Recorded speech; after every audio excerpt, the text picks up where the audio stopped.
Obrigada, Ana Cláudia. Passar então para a professora Maria Lúcia Leal, que aqui falará em nome do Observatório dos Povos Originários e suas infâncias, e, por fim, para Juma Chipaé de Carvalho. Um bom dia a todos, todas aqui presentes, e queria cumprimentar a deputada Érica Cocai, companheira de muitas lutas aí. Me lembro, Érica Cocai, que há 3 décadas atrás, quando pós a Constituição e pós o Estatuto da Criança, foi criada uma CPI aqui nesta casa contra a exploração sexual de meninas em função da denúncia da exploração sexual de meninas no garimpo de Serra Pelada. Ou seja, o que nós estamos colocando aqui não é uma realidade atual, ela é histórica, não é? Ela é histórica, vem lá de 500 anos atrás. E essa situação da violência contra as crianças e adolescentes no território brasileiro precisa ser repensado a sua praxis, tanto no ponto de vista do conhecimento acadêmico, como do ponto de vista da interpretação desse conhecimento acadêmico junto às políticas públicas. Por que pensamos esse observatório? Pensamos exatamente esse observatório, professor Mário, que é do Centro de Estudos Avançados Multidisciplinares, onde ele está colocado atualmente. Pensamos esse observatório exatamente em maio de 2023, quando, Dario acabou de falar aí, as violências que os Yanomamos e as crianças, mulheres, etc., estavam sofrendo pelo projeto ofensivo de um capital voltado para a barbárie. A corrida do ouro. Até pensei que eu vou deixar esta aliança de ouro, vou jogar fora. Porque nós não precisamos de ouro, nós precisamos de bem viver.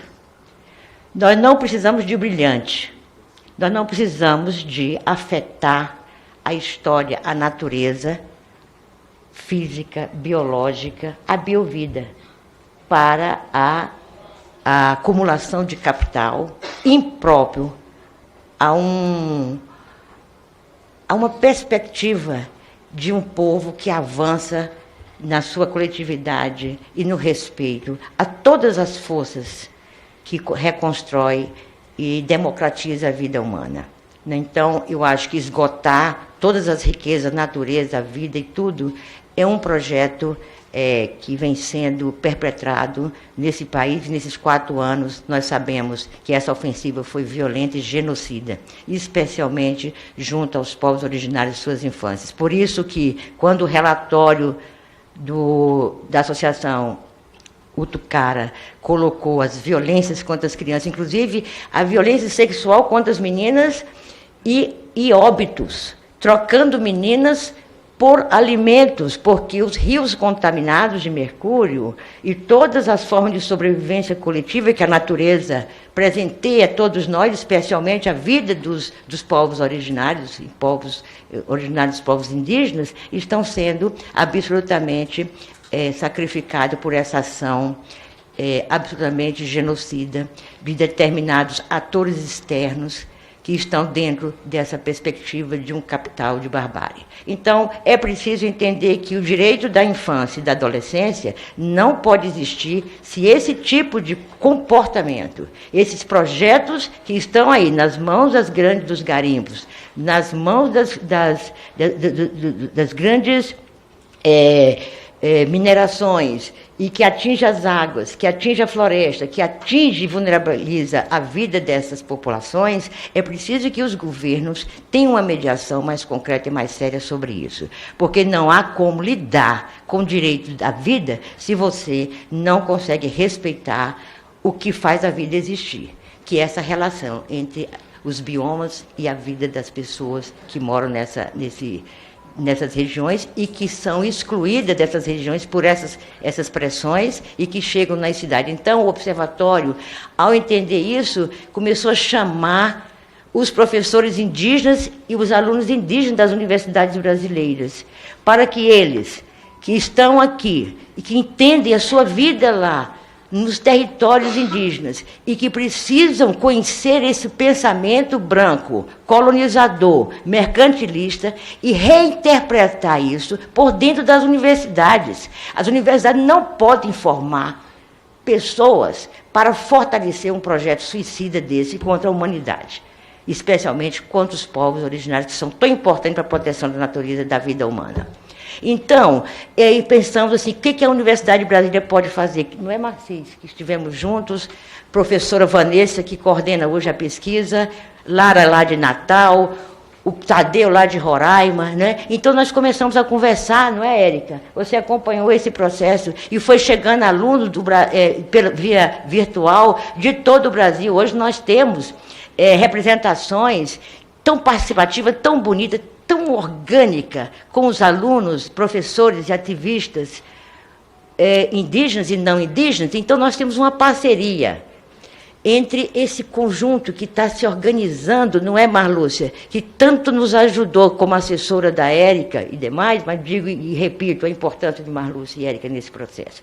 Porque nós não teríamos andado com essa reinterpretação e essa discussão nossa tão viva hoje, aqui nessa audiência pública, e pensamos, como disse Assis, o ano passado, e conseguimos hoje estar aqui a conversar e mostrar nossas contradições. Precisamos compreender nossas contradições em torno disso. Então, nós chegamos a uma discussão muito grande do observatório.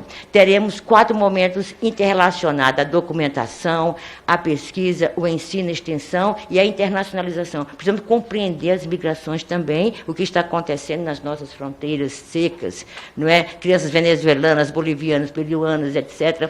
E tudo, e as migrações internas, né, que vêm de TI para os centros urbanos. Então, essa relação, ela é complexa, ela é real. Temos que enfrentar isso, e nessa condição com os estudantes, professores e ativistas, que hoje nós estamos desenvolvendo e organizando nossa pesquisa, com o apoio, mais uma vez, da professora Érica Cocai, que eu chamo você de professora, uma professora que consegue, nessa casa, educar muitos parlamentares que não entendem a importância de dialogar com a sociedade. E, nesse sentido, eu queria dizer a vocês que os professores não indígenas, como Bete Leitão, o professor Eni Carajá, que coordena também, mobiliza esse observatório, e todas as indígenas parentes e professoras que estão aqui fazem parte do observatório. Essa é a nossa pesquisa, é escutar essas vozes, é devolver, não é a voz, é entender que elas são sujeitos de direitos e que a universidade precisa construir estudos ouvindo, escutando e trazendo todos eles para dentro do processo de construção. Por isso que Vanessa, Beth e tantos outros professores aqui colocados, e o professor Mário Brasil, que teve a sensibilidade de acolher nosso observatório, que é o Centro de Estudos Avançados Multidisciplinares, o CEAM, pensar por Darcy Ribeiro e Anísio Teixeira, não poderia ter outro lugar melhor para pensar a multidisciplinaridade, a interculturalidade. Portanto, problematizamos o seguinte: esse observatório, e também a saúde mental, porque isso acaba com a gente, um país desse. Um projeto desse acaba com a saúde mental das crianças e todos nós. Então, o que é que nós estamos pensando aqui? Esqueci até de dizer o que era. Assim, que é a problematização, desculpe, viu, gente, mas eu sou desse jeito. E aí o seguinte, a problematização nós o seguinte: como proteger os direitos das infâncias indígenas? Aqui, porque o recorte é esse, mas de todas as crianças, porque nós estamos de luto com as crianças que estão nas escolas sendo assassinadas com machado. Então, essas crianças indígenas precisam ser protegidas. Mas precisamos entender, né, professora Vanessa, e todos os professores que estão nesse observatório, como é que os povos indígenas cuidam de suas crianças.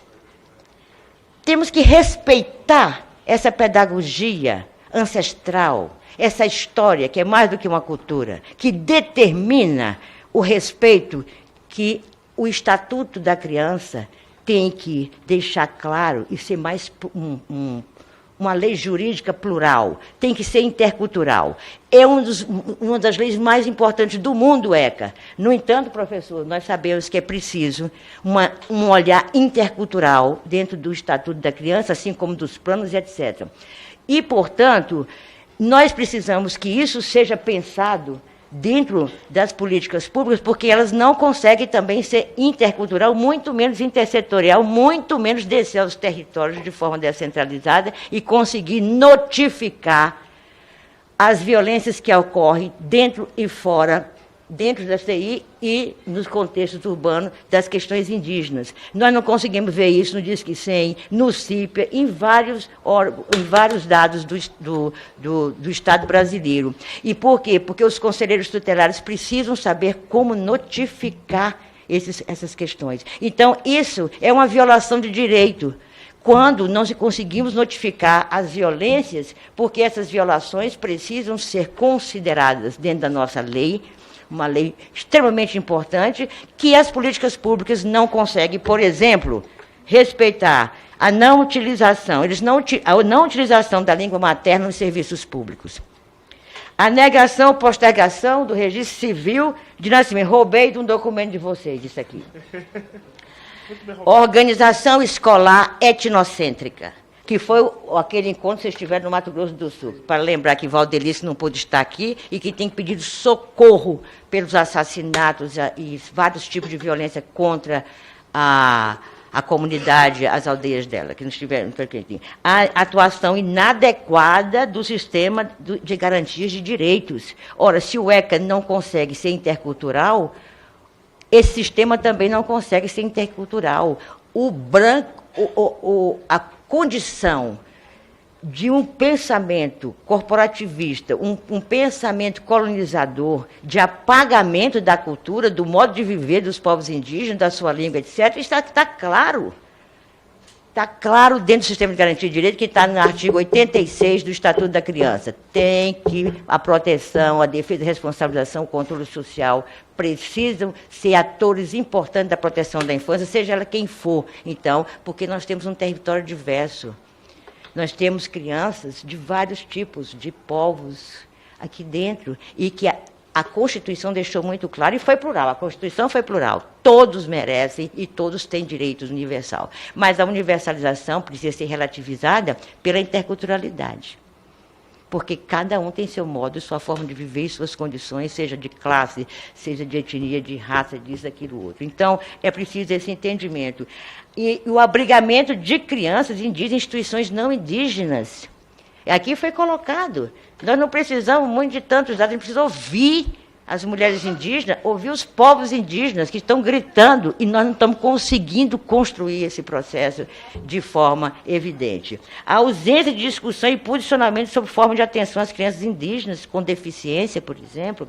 Serviços públicos que se negam a atender com diversidade cultural, está aqui, foi colocado. Contradições sobre o papel das igrejas exógenas à cultura nas comunidades indígenas, querem catequizar a indígena. Mas o que é isso? Por favor, vamos respeitar, está na Constituição. Isso é uma grave violação de direitos, você negar a existência, os valores, as culturas dos povos, seja de onde eles forem. Isso tem que ter, a Constituição diz isso claramente. Isso é uma das violências mais incríveis que existem também ao lado da não demarcação, da invasão das terras indígenas, além dessas questões estruturais, as questões simbólicas, que perpassam culturalmente, historicamente, determina o projeto de exterminar os povos que são tão importantes, saberes tão importantes para a nossa continuidade como existência humana. Ora, e o étnico como limite para as políticas. E, claro, isso aqui eu tirei de uma reunião que vocês fizeram com várias representantes indígenas e gente da FUNAI, etc., etc., trazendo isso aqui, já foi em 2017 que fizeram isso. Eu estou tirando isso porque eu estou trazendo violações que já estão sendo discutidas organicamente e que eu acho, deputada Érica Cocai, nós precisamos, com o CONANDA, com o Ministério de Direitos Humanos, com as universidades e o observatório, tenho certeza, à frente desses professores indígenas e não indígenas, estudantes, trazerem o ano que vem, que nós vamos iniciar a pesquisa agora em junho, trazer de novo para uma audiência pública os resultados desses estudos, agora sob a coordenação dos professores indígenas e dos alunos indígenas e ativistas indígenas. Nós precisamos sair desta mesa e deixar que eles ocupem o seu lugar de cidadania, o seu lugar de poder justo, que deve ser colocado e não deve ser jamais ter essa distração ideológica de dizer nós estamos com você, mas nunca nós estamos à frente nessa disputa de poder. Então, eu acho que a ministra Sônia Guajajara e tantos outros que estão assumindo agora as institucionalidades desse país faz parte de uma luta muito grande e vem aí de muita força e coragem, porque a perseguição contra os povos indígenas e suas infâncias não tem fim. Mas eu acho que uma luz está surgindo aí. É quando eles começam a ter um espaço de poder e disputam esse poder em várias instâncias, especialmente na nossa Universidade de Brasília. E queria dizer, Paulo Tadeu, que quando você conversou comigo naquele café da manhã tão singelo que tu pagaste para mim, porque a dificuldade dos professores está muito grande também, né, Praça? Você disse assim para mim, Maria Lúcia, esse país precisa pedir desculpa aos povos originários de suas infâncias pelas crueldades, pelos genocídios, por tudo que estão fazendo contra esses povos. Se matarem eles, como nós vamos viver? Pois nós nascemos dessa construção. Então, vamos matar nossas origens? Então, gente, eu encerro minha fala aqui dizendo a vocês que que está atrás de mim, na frente, atrás, na frente, em todos os lugares, um espírito de luz, onde os companheiros da Universidade Indígena ou Indígenas, junto conosco, eu tenho certeza que, mais uma vez, estamos fazendo história, Érica, trazendo a pauta da infância indígena para que esse país entenda que ele precisa respeitar as infâncias de qualquer território, que esse país tenha o respeito e a capacidade de assumir a sua fragilidade, ou às vezes até seu desinteresse, por questões de projetos que vê no sentido do lucro, vê no sentido do ter e não do ser. Muito obrigada por ter me escutado e escutado mais de 200 pessoas que estão no nosso observatório, que estão nos ouvindo neste momento. Obrigada, Fátima Leal, obrigada, Daliana, obrigada a todos os colegas indígenas e professores que estão conosco. Obrigada, Cian, por nos acolher. E os loucos, porque quem não fica louco com uma história dessa? Mas nós somos loucos, mas temos condições de lutar. É isso aí.